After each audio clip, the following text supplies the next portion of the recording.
Sabe, estamos falando do equivalente a um homem de meia idade que de repente percebeu que passou a vida toda sentado em sua mesa.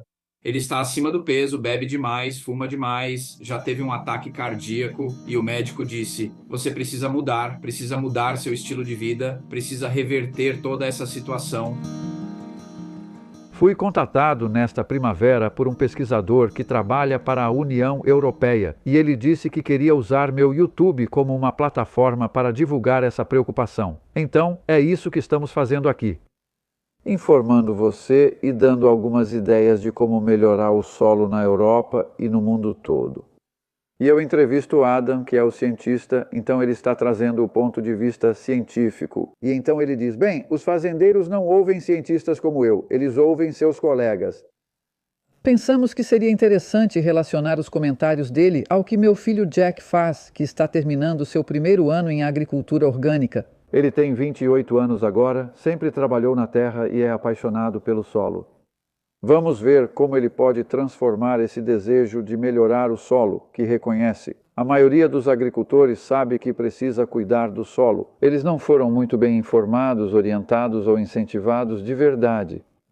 Isso faria uma grande diferença se fosse economicamente mais fácil para os agricultores trabalharem melhor em seu solo. Vamos à minha entrevista com Adam para saber sobre sua atuação na iniciativa da União Europeia. Meu nome é Adam O'Toole, sou cientista do solo e trabalho para a NIBIO, na Noruega, e estamos envolvidos em um projeto de educação sobre o solo chamado Prep Soil, financiado pela União Europeia. E isso faz parte da missão Solo, uma missão europeia sobre solos. E nós estamos em nossa própria pequena missão de aumentar o nível de conhecimento sobre o solo em toda a Europa. Você sabe, a compreensão das pessoas sobre o que é o solo, por que ele é importante e o estado atual da saúde do solo na Europa e o que pode ser feito para melhorar. Para que todos nós, você sabe, tenhamos belas colinas verdes, como você vê atrás de mim, que, você sabe, cumprem o papel para o qual foram feitas. Como você definiria um solo melhor nesse contexto? Nós falamos sobre a ideia de saúde do solo. Sabe, você pode ter solos que não são saudáveis, que não estão desempenhando da maneira que deveriam. Eles não estão, sabe, eles não estão alcançando alta produtividade. Podem estar emitindo mais gases de efeito estufa do que deveriam. Talvez muitos nutrientes estejam sendo perdidos. O oposto disso são solos melhores. Então, solos que estão mantendo seu nível de matéria orgânica ou, idealmente, aumentando o nível de matéria orgânica. Solos que conseguem reter água para que as plantas possam utilizá-la. A água não é facilmente levada embora, ou o próprio solo não é levado embora, o que é um grande problema. Isso é o que chamamos de erosão e também a ideia de que o solo é um habitat também. Sim, então na jardinagem eu sinto que o cultivo sem cavar e o plantio direto oferecem muitas soluções. Talvez seja um pouco diferente na agricultura. Eu definitivamente acho que o sistema sem revolvimento faz parte da equação, sabe? Mas é só uma parte da equação. Mas você também, eu acredito, concordaria que isso não é a solução mágica para deter a degradação do solo. E o exemplo clássico disso é aqui na Austrália, onde praticamente todas as áreas de cultivo agora utilizam o sistema sem revolvimento em larga escala. Isso basicamente significa que eles não estão invertendo o solo com mínimo ou nenhum revolvimento, mas eles fazem isso por necessidade, porque aprenderam através de experiências difíceis que ao importar o sistema europeu de aração com inversão do solo, que simplesmente não é econômico, custa muito caro e, na verdade, não funciona nesses ambientes mais sensíveis. Então, mas apesar de existir o plantio direto, pelo menos desde os anos 1980, isso ainda não conseguiu deter o declínio da matéria orgânica do solo. Então, isso mostra que é apenas parte da equação, vai desacelerar o declínio da matéria orgânica, mas não vai impedir esse declínio. E por isso, há tantas outras coisas que você precisa fazer para manter os níveis atuais de matéria orgânica ou elevá-los para o próximo nível. Sim, então o plantio direto é apenas um dos muitos fatores em jogo, mas você tem algo chamado Pacto pelo Solo para a Europa. Sim, então a União Europeia, nos últimos anos, direcionou muitos de seus fundos de pesquisa e desenvolvimento para enfrentar alguns grandes problemas sociais. E o que estamos falando hoje é a missão solo. Então, foi dito que 75% dos solos agrícolas na Europa estão, na verdade, em um estado não saudável. E existe um objetivo com esse pacto pelo solo ou essa missão solo de reverter essa situação de forma que, nos próximos 7 anos, na verdade, até 2030, esses 75% estejam em um estado saudável. Parece maravilhoso, mas como? Como isso vai acontecer? Então, sim, não é fácil. Só restam 7 anos, certo? Então, a União Europeia realmente fez algo bastante ousado e ambicioso. E lembre-se, isso é um programa de pesquisa e desenvolvimento. Então, no passado, a maneira convencional de resolver problemas era: vamos reunir as pessoas mais inteligentes, nossos melhores cientistas, dar muito dinheiro a eles e fazer com que encontrem soluções para esses problemas. Vamos passar um cheque e, por favor, cientistas inteligentes, resolvam o problema para nós. Bem, o problema é que já fazemos isso há muito tempo e os solos não estão melhorando, certo?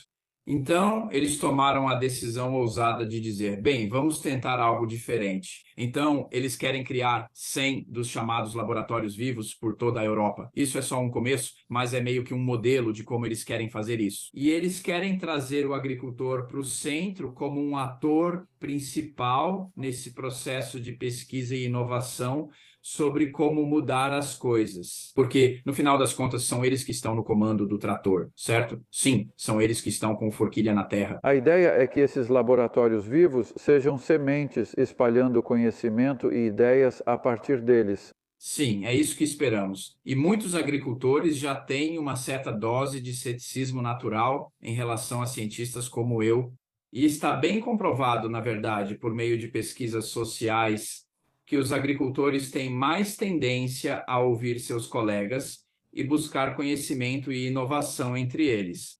Então, por que não trabalhar com esse fato? Se esse é o caso, deixe que eles trabalhem juntos, deixe que aprendam uns com os outros. Os cientistas podem estar envolvidos e usar suas habilidades de análise de dados, usar seu domínio do método científico para ajudá-los no processo, mas não necessariamente serem aqueles que estão sentados pensando, sobre o que vamos pesquisar agora, sabe? Então tem que ser esse tipo de colaboração, de forma que os problemas que são resolvidos sejam aqueles que os agricultores precisam que sejam resolvidos, e não necessariamente aquele que o cientista quer investigar porque parece um bom artigo de pesquisa.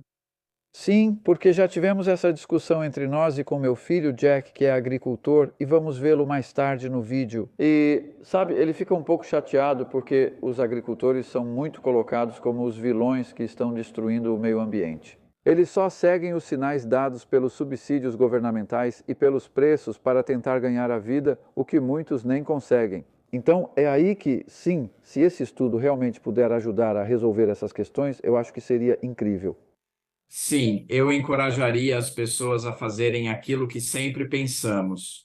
O que a pessoa comum pode fazer, e a Missão do Solo criou um manifesto da Missão do Solo, que basicamente é algo que você pode assinar para dizer que apoia a ideia de solos saudáveis na Europa. Coloque seu nome nisso, não tem nenhuma obrigação além dessa, e é só para que haja algum tipo de reconhecimento de que, sabe, estamos construindo um movimento de pessoas. Ótimo. Bem, muito obrigado por isso. E estamos ansiosos para ouvir mais sobre esse projeto incrível. E desejo muito sucesso para você com ele. Sim, continue. Ótimo. Obrigado, Charles Dowden. Então, muita coisa está acontecendo que a gente não ouve falar muito. Dê uma olhada no link do site que fornecemos, onde você pode assinar essa petição pelo solo. Isso vai fazer diferença. Cada pequena ação faz diferença. E da mesma forma, agora vamos ver o que o Jack está fazendo. Não é uma época bonita do ano para visitar uma fazenda. Está úmido, final do outono. O solo parece bem triste, principalmente onde Jack trabalha com máquinas. Não é como numa horta caseira, onde fazemos tudo à mão. Estou ao lado de uma cobertura vegetal orgânica de plantio direto, provavelmente morta pela geada em uma horta já estabelecida, onde levo composto. Isso é bem diferente da fazenda do Jack, onde ele não pode usar tanta matéria orgânica e já usa o máximo possível. E você verá que não fica tão bonito quanto aqui. Releve o estado da terra, mas você vai ter uma ideia do que está acontecendo.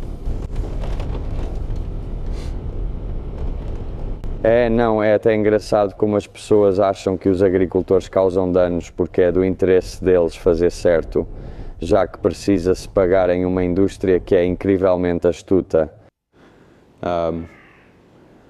Então, você só está dando um tiro no próprio pé se estiver fazendo práticas ruins quando vê coisas do tipo, só restam X colheitas. Muito diferente da agricultura do Reino Unido, provavelmente entre as mais sustentáveis do mundo. A maioria das pessoas está operando sistemas muito bons e de forma muito eficiente. Sempre vai ter algumas exceções. Você não diria que seu solo superficial está morrendo? Não. Agora temos bastante tempo. Bem, você viu que em alguns lugares nosso solo superficial tem só essa profundidade, mas é incrivelmente saudável. E você cuida dele, certo? Ele vai cuidar de você. Sim, novembro está muito chuvoso, então não plantamos tudo ainda. Queremos operar um sistema orgânico com culturas mistas, lavoura e pastagem, que dependem uma da outra para formar o sistema. Porque você tem diferentes tipos, como graus de solo. Sim, 1, 2 e 3, sendo 1 ou melhor, estamos no grau 3 aqui, o que não é o ideal. Mas então, a forma como fazemos a rotação e o planejamento das culturas é sempre tentando melhorar esse solo. Cuide bem dele, pois você pode se dar mal rapidamente se não fizer isso. Então, por exemplo, com o arado, se você arar muito fundo, vai acabar trazendo argila para cima, que não vai fazer nada crescer. Então, seja qual for o método que você está usando, você tem que fazer do jeito certo. Nós temos 3 tipos diferentes de solo dentro da classe 3. Então você tem um solo pedregoso com muita pedra, muito fácil de trabalhar, mas que desgasta mais as máquinas. Depois temos um solo franco-argiloso que é fácil de trabalhar e em seguida uma argila realmente pesada, que é muito difícil de trabalhar, especialmente em um ano como este.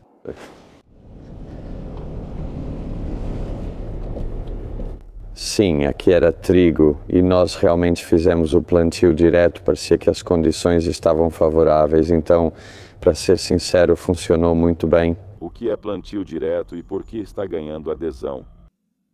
Plantio direto é quando você não faz nenhum preparo do solo antes de semear, você simplesmente entra com a semeadora. Solo como este, você terá resultados muito variados novamente em um sistema orgânico. É mais favorável ao arado porque você está sempre tentando devolver algo ao solo e, de qualquer forma, vamos arar bem superficialmente, no máximo 10 centímetros, idealmente. Na semeadura direta, resíduos em excesso entopem a semeadora, novas tecnologias estão surgindo. Mas com essa terra você quer um bom contato entre a semente e o solo. E na semeadura direta nem sempre você consegue isso, principalmente porque você precisa de condições perfeitas nesse solo para dar certo, para ser sincero. No fim das contas, por aqui, em solo de classe 3, você pode ter uma janela para fazer semeadura direta em 20% da sua fazenda ou 20% das culturas que você está plantando. E o tempo provavelmente vai mudar. Aí você tem que voltar aos métodos antigos. Então, de repente, um dos grandes problemas com a semeadura direta é que muitas dessas semeadoras custam muito dinheiro, variando de 70 a mais de 100 mil para uma nova. Então, se você investe nisso e depois não consegue usar, tendo que voltar ao seu arado, quando você usa a semeadora combinada, acaba ficando muito dinheiro preso nesse sistema. Eu diria que uma das diferenças mais fascinantes é que, por exemplo, nós somos limitados em relação à quantidade de esterco que podemos aplicar a cada ano. E então o que estamos aplicando, por exemplo, por metro quadrado? Comparado ao que você colocaria no seu jardim, provavelmente colocamos 10 vezes menos, onde não é mais permitido espalhar. Devido à lixiviação nos rios e outros fatores. O que é bastante frustrante, porque é uma política igual para todo mundo, se você entende o que quero dizer. A forma como fazemos as coisas aqui é muito diferente do que eles fariam nas planícies pedregosas de Wiltshire, por exemplo. Não é um problema, é preciso contornar isso, mas realmente é uma diferença interessante. Está nascendo bem? Então isso é trigo. Sim, trigo de inverno, trigo para moagem. Talvez tentar desviar da entrada do campo, mas a borda do campo foi semeada depois. Isso é para cultivo, para wild farming, eles fazem muito disso, eles são muito ligados à agricultura regenerativa. E existe um conjunto de regras que você precisa seguir para cultivar a plantação, e uma delas é o rodízio de culturas. O que isso significa? Então, basicamente, se você está cultivando trigo para eles, você precisa ter ou um trevo branco ou um feijão, basicamente. Leguminosas em consórcio com o trigo, né, o que é um bom sistema. E estou muito curioso para ver como isso vai funcionar, porque todas as pesquisas sobre o cultivo consorciado de trigo mostram que a resistência a doenças é muito melhor. E, de novo, ano passado esse foi nosso grande problema. Doença. Sim.